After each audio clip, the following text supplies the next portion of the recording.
question that I have today, though, is have you noticed in your work environment, everything is blamed on leadership? Everything, right? We have become this culture where if people aren't developing better, it's leadership problem.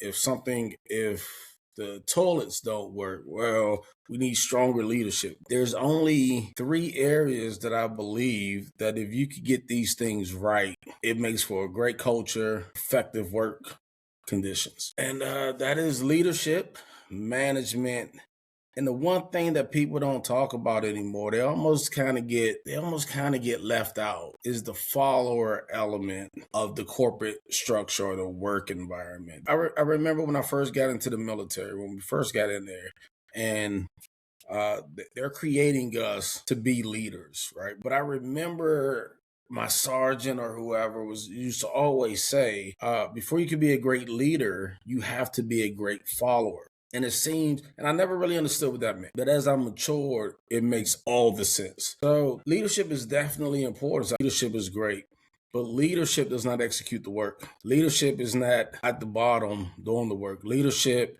is not in charge of the mid-level management that needs to take place. Yes, leadership might hire those people, but there's a lot of layers in here before you get to that top leadership person to find out fault. What it is these three forces that have to work together in order for things to operate and you get the organization performance metrics that you're looking for. If one of these are off, then it's all off. There's three of them, but you got to have them all. This isn't one of those scenarios where you only get to pick two, right?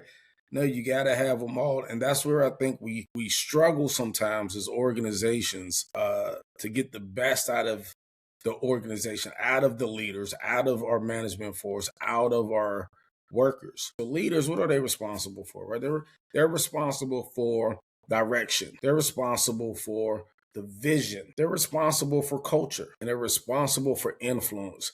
Leadership generally is going to answer the question, where are we going?